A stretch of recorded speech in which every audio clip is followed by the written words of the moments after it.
Halo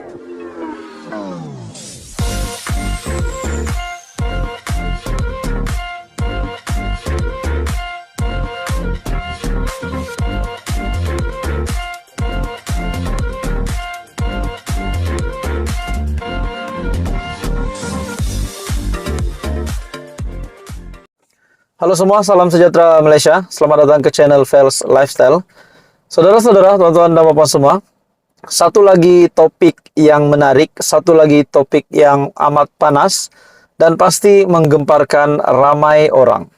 Ini sudah pasti berkaitan dengan sekali lagi nama Tun Dr. Mahathir Mohamad yang disebut, yaitu bekas Perdana Menteri Malaysia sebanyak 2 kali.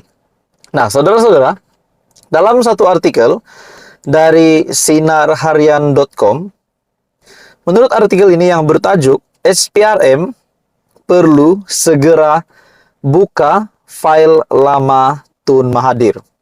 Kenyataan ini adalah dari Muhammad Puad Zarkashi. Nah, menjadi tanda tanya ramai orang, menjadi tanda tanya file lama tersebut. Apa isi file lama tersebut? Nah, dalam artikel ini, Ahli Majlis Kerja Tertinggi ataupun MKT UMNO, Datuk Dr. Muhammad Puad Zarkashi menggesa SPRM ataupun Suruhanjaya Pencegahan Rasuah Malaysia membuka semula fail lama milik bekas Perdana Menteri Tun Dr. Mahathir Mohamad dan anak-anaknya.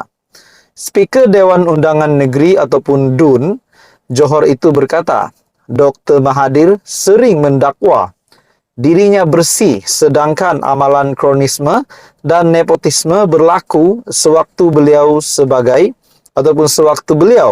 bergelar Perdana Menteri. Contohnya, Petronas melalui MISC bailout konsortium perkapalan milik Mirzan. Mahathir adalah PM masa itu. Bukankah itu kronisme? Pada tahun 1997 pula, Mok Zani Mahathir adalah pemilik saham terbesar kumpulan hospital pantai. Sekali lagi, Tun Mahathir adalah PM ketika itu. Nah, saudara-saudara, adakah dengan kenyataan dari Puad Zarkashi ini dapat perlahan-lahan mendedahkan sesuatu yang mungkin menjadi tanda tanya ramai orang semasa kepimpinan Tun Mahathir menjadi Perdana Menteri?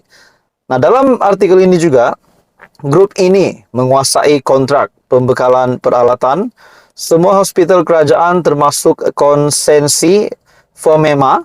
Mok Zani juga pemilik Kencana Group yang mendapat kontrak berbilion ringgit dari Petronas. Dakwanya dalam satu kenyataan yang dimuat naik di Facebook pada Sabtu. Muhammad Puad yang juga adun ataupun ahli Dewan Undangan Negeri Rengit berkata, Dr. Mahathir masih seorang Perdana Menteri pada tahun 2002 dan beliau juga pada masa yang sama memainkan peranan sebagai penasihat Petronas pada ketika itu. SPRM kena siasat apakah wujud kronisme sehingga Kencana Petroleum dapat layanan anak emas. Tun Mahathir yang bersara pada tahun 2003, dia jadi penasihat Petronas 12 tahun. Apakah Petronas bebas kronisme? Itu menjadi persoalan. 22 tahun dan 22 bulan dilindungi oleh jawatan PM sampai masanya SPRM buka file lama. Jadi gesaan, saya boleh katakan apa yang dinyatakan oleh Puad Zarkashi ini adalah gesaan kepada SPRM untuk membuka semula file lama Tun Mahathir, untuk membuktikan bahwa beliau benar-benar bersih ataupun memang terlibat dengan nepotisme ataupun kronisme.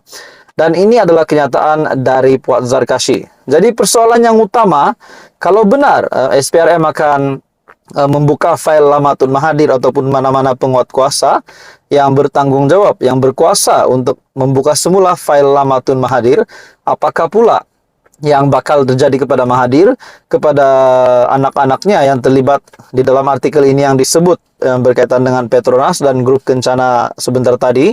Jadi adakah ini mungkin menjadi satu berita yang mengejutkan, yang menggemparkan Tun Dr. Mahathir Mohamad sebagai bekas Perdana Menteri 2 kali itu? Jadi apa komen Anda? Teruskan bersama di dalam channel ini untuk info yang seterusnya. Jangan lupa tekan butang like, share, dan subscribe. Halo semua, salam sejahtera Malaysia. Selamat datang ke channel Fels Lifestyle. Tuan-tuan dan bapak semua, satu lagi topik yang sangat menarik, satu lagi topik yang panas. Dan kali ini pula, sekali lagi nama Tun Dr. Mahathir Mohamad disebut. Dan ini adalah keputusan ataupun dari SPRM, di mana dalam satu artikel dari mykmu.net bertajuk SPRM sedang teliti siasat Opkom, Mahathir mohon jangan melompat. Nah, saudara-saudara, sekali lagi nama bekas Perdana Menteri 2 kali yaitu Tun Dr. Mahathir Mohamad disebut di dalam artikel ini. Dalam artikel yang panas ini, dalam satu topik yang panas, Suruhanjaya Pencegahan Rasuah Malaysia, SPRM akan meneliti dakwaan isu Telekom Malaysia Berhad ataupun Telekom mengeluarkan surat untuk meminta kebenaran mengadakan rundingan terus dengan Opkom Sendirian Berhad ataupun Opkom bagi pembekalan kabel fiber optik yang bernilai RM214.2 juta. Ketua Pesuruhjaya SPRM, Tan Sri Azam Baki berkata, pihaknya akan menjalankan siasatan sekiranya ada aduan dan mempunyai asas di bawah kesalahan rasuah. Sekiranya terdapat maklumat dan aduan yang mempunyai asas di bawah kesalahan rasuah, maka SPRM mempunyai asas untuk jalankan siasatan. Katanya pada sidang akbar selepas merasmikan Mesyuarat Agung kali ketiga Pemerhati Rasuah Malaysia di Universiti Putra Malaysia pada Sabtu. Pada Khamis juga, media melaporkan Perdana Menteri Datuk Seri Anwar Ibrahim mendakwa Telekom mengeluarkan surat untuk meminta kebenaran mengadakan rundingan terus dengan Opkom bagi pembekalan kabel fiber optik bernilai RM214.2 juta. Azam yang merasmikan Mesyuarat Agung kali ketiga Pemerhati Rasuah Malaysia di Universiti Putra Malaysia pada Sabtu.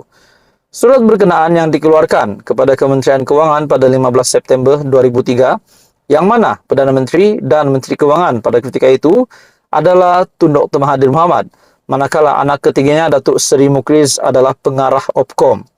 Menerusi pembelaan terhadap saman yang difailkan Mahathir, Perdana Menteri berkata, Telekom adalah syarikat berkaitan kerajaan ataupun GLC yang mana Menteri Kewangan diperbadankan MKD memegang satu saham khas yang memberikan MKD kuasa untuk menolak keputusan lembaga dan pemegang saham lain.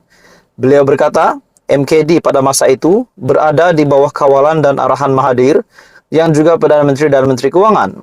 Katanya, Kementerian Kewangan pada 7 Oktober 2003 mengeluarkan surat untuk meluluskan permohonan Telekom untuk rundingan terus berkenaan. Nah, saudara-saudara, dalam artikel ini dari mykmu.net yang bertajuk SPRM sedang teliti siasat Opkom, Mahathir mohon jangan melompat. Adakah dengan ini nama Mahathir Mohamad dan juga nama anak beliau yaitu Mukriz Mahathir sendiri memang terlibat dengan mungkin beberapa salah laku yang bakal dapat dibuktikan kalau benarlah ada salah laku itu ataupun ada aktiviti-aktiviti yang mencurigakan semasa perkara ini berlaku. Nah, dalam artikel ini, SPRM sedang teliti siasat Opkom. Mahathir mohon jangan melompat. Nah, saudara-saudara, bagi saya artikel ini sudah pasti menyebut nama Mahathir dan menyebut nama Mukriz Mahathir, dan sudah pasti kenyataan dari Ketua Pesuruhjaya SPRM Tan Sri Azam Baki, di mana pihaknya akan menjalankan siasatan sekiranya ada aduan dan mempunyai asas di bawah kesalahan rasuah. Jadi ini semua masih menjadi persoalan. Jadi apa komen Anda, tuan-tuan dan bapak semua? Teruskan bersama di dalam channel ini untuk info yang seterusnya. Info padu info hangat disediakan di dalam channel ini. Jangan lupa tekan butang like, share, dan subscribe.